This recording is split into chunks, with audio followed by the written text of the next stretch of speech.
అంటే డైలీ ఎన్ని పూటలు తింటావా? మధ్యాహ్నం ఒకటేనా? ఎంత ఇస్తారు తినేటప్పుడు? కడుపు నుండి పెడతారా? బాగుంటుందా లేదా? బాగుంటుందా? ఏం పని చేస్తారా వచ్చి డైలీ? పని ముందే వస్తారు కదా. ఎట్లుంటుంది భోజనం? బాగుంటుంది. ఇందుకు ముందు జగన్మోహన్ ఉన్నప్పుడు అన్నం కంటే ముందు కానీ చాలా మంది ఇక్కడ వ్యవసాయం చేసుకునేవారు, వ్యాపారం చేసుకునేవాళ్ళు కానీ, ఏదైనా హాస్పిటల్లో పనిచేసేవాళ్ళు కానీ, ఇట్లా చిన్న చిన్న షాపుల్లో వర్క్ చేసేవాళ్ళు కానీ, ఇట్లా పల్లెటూరు నుంచి వస్తారు ఇక్కడికి, వాళ్ళకి ఇది చాలా అదృష్టం. ఎందుకంటే బయట అన్నం లేకుండా మేము ఓన్లీ శాలరీ ఇస్తామనే షాపుల్లో వాళ్ళకైతే 150 ఖర్చు అంటారు రోజు. ఇక్కడైతే మనకి 15 రూపాయల్లోనే అయిపోతుంది. పొద్దున 5, మధ్యాహ్నం 5, నైట్ సాయంకాలం తినేసుకుని వాళ్ళు వెళ్ళొచ్చు.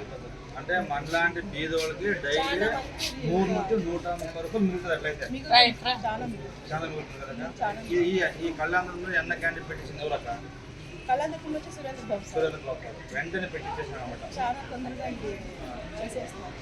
చంద్రబాబు సార్ ఆదేశాలు అంటే మనలాంటి బీదోళ్ళకి కడుపు నిండా భోజనం పెట్టే క్యాంటీన్ ఏదైనా ఉందంటే అన్న క్యాంటీన్.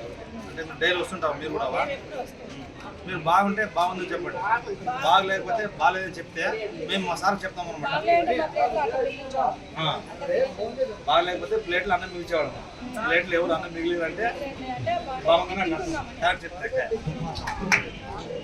సరే సరే అట్లా ఏమన్నా రిమార్క్స్ ఉంటే చెప్తే కనుక మా సార్ ఇమీడియట్లీ రెస్పాండ్ చేస్తాడు.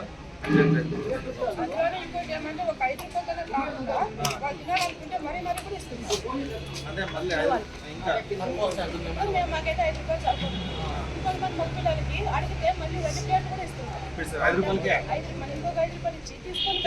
తినచ్చు. అంటే ఒకసారి పెడితే ఫుల్ అవుతుంది యాక్చువల్లీ. ఇంకా ఏమన్నా తక్కువ వస్తే కనుక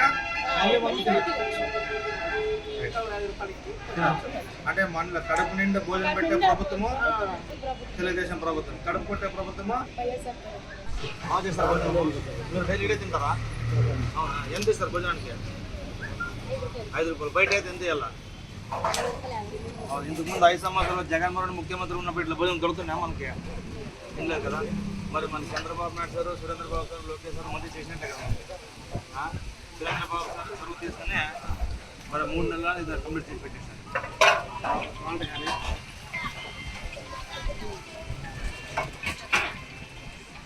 భోజనం బాగుంటే బాగుంది చెప్పండి, నేను చెప్పండి బాగుంది కదా.